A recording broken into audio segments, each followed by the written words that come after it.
اعوذ باللہ من الشیطان الرجیم بسم اللہ الرحمن الرحیم نحمدہ ونصلی علی رسولہ الکریم رب اشرح لی صدری ویسر لی امری واحلل عقدۃ من لسانی لیفقہوا قولی۔ السلام علیکم. Здравствуйте. Good afternoon. ہرکلا راج. چونکہ رمضان المبارک کا مہینہ ہے اور رمضان المبارک کا مہینہ بہت بابرکت مہینہ ہے. اس مہینے میں لیلۃ القدر بھی ہے.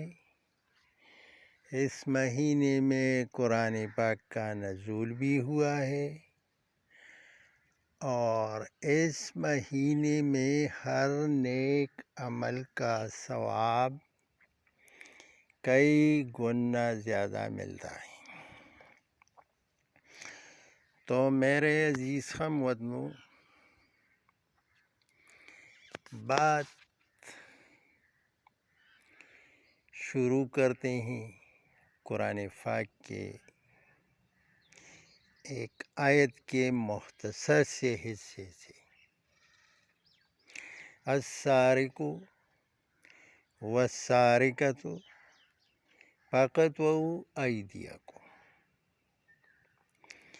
کہ چوری کرنے والا مرد اور چوری کرنے والی عورت کے ہاتھ کاٹو. یہ حکم اللہ تعالیٰ قرآن پاک کے ذریعے ہمیں دیتا ہے. چونکہ ہمارا ملک ایک نظریے کی بنیاد پر بنا ہے اور وہ نظریہ دو قومی نظریہ تھا.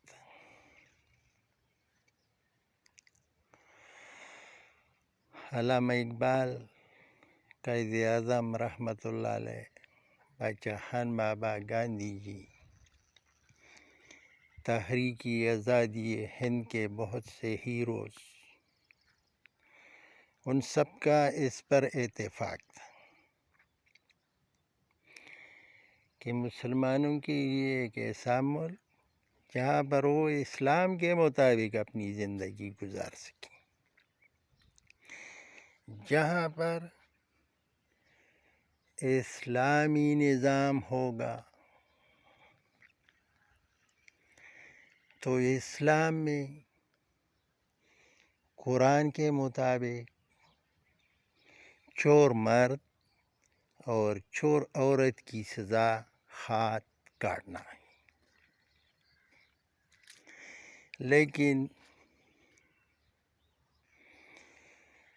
لیکن بہت بڑے افسوس اور پریشانی سے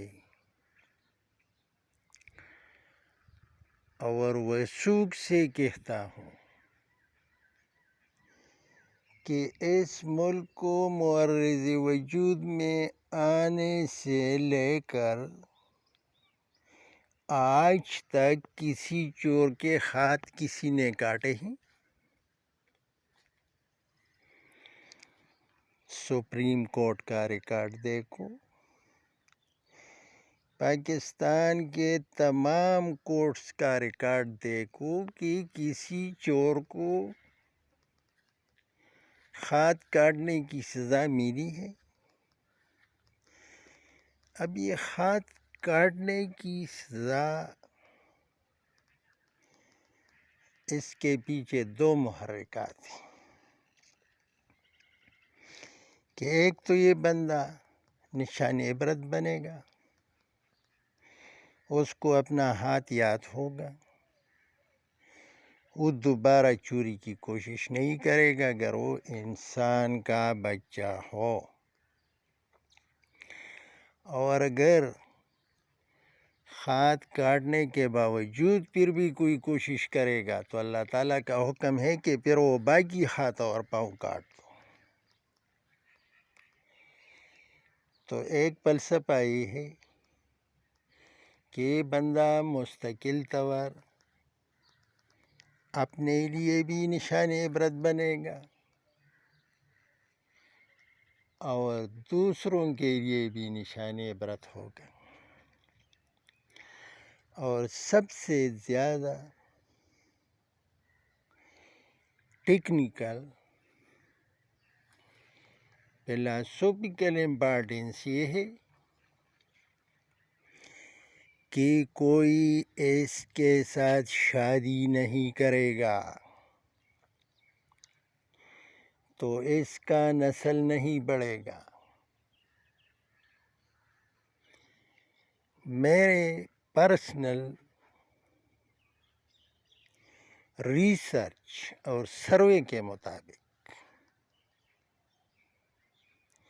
ایک کمزور چور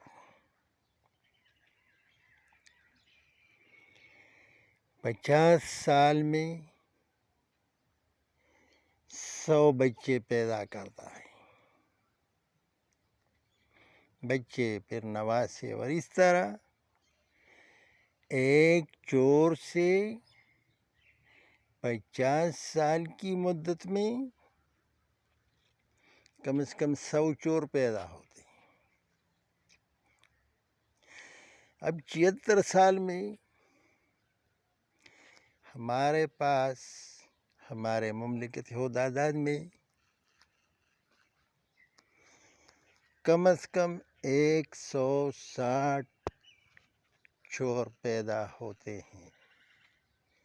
160 چور اگر 1947 میں کسی نے چوری کی ہے تو اس سے 160 نسل یا 160 چور اس سے پیدا ہو سکتی. اب چوروں کے مختلف اقسام ہیں. جو چیز بھی آپ کو نظر آتی ہے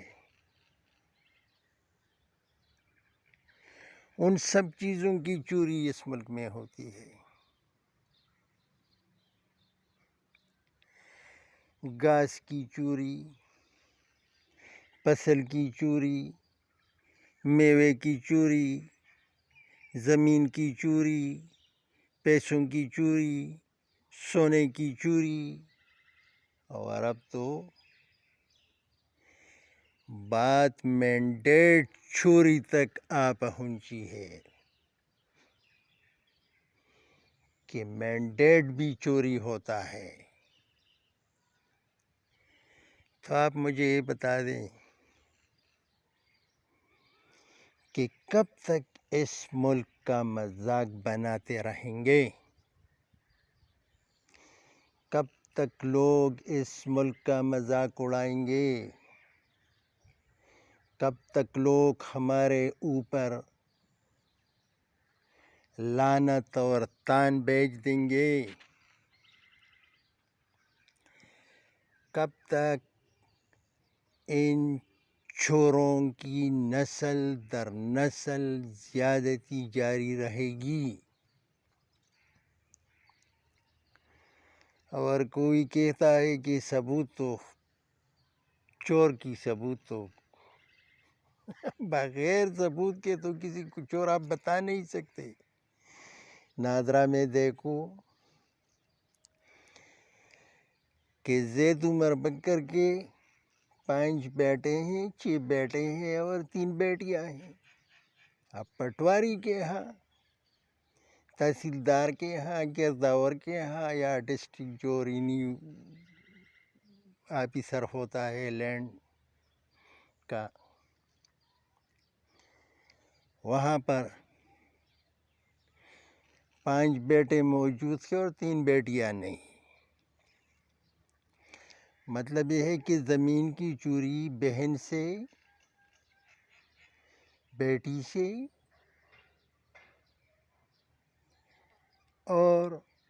تمام عورتوں سے چوری کی گئی ہے. ابھی بھی وہ ریکارڈ موجود ہے.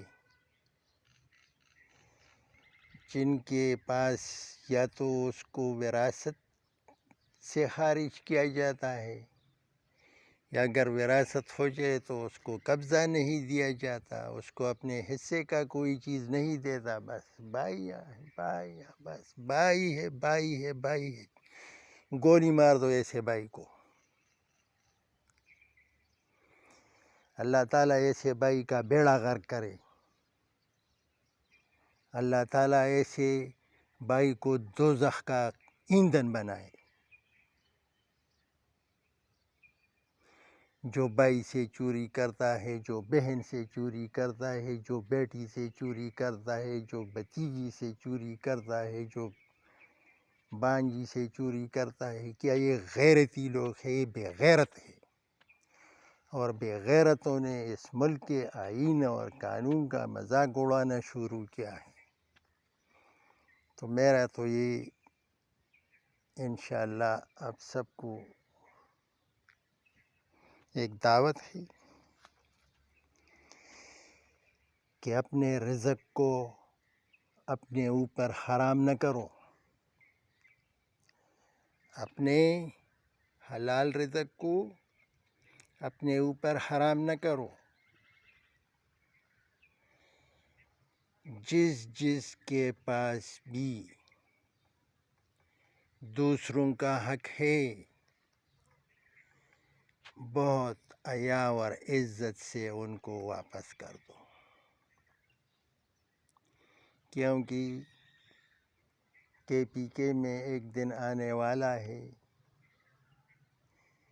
کہ پھر ایک موبائل کال پر انشاءاللہ پولیس اور فوج اور یہ قانون نافذ کرنے والے ادارے، ACDC، تحصیلدار، گرداور، ڈپٹی کمشنر، یہ سب ایک کال پر آئیں گے اور دیکھیں گے اور لکیر کھینچ دیں گے کہ یہ تمہارا، یہ تمہارے بہن کا، یہ تمہارے آنٹی کا، تمہارے پھوپھی کا، یہ تمہارے بانجی کا.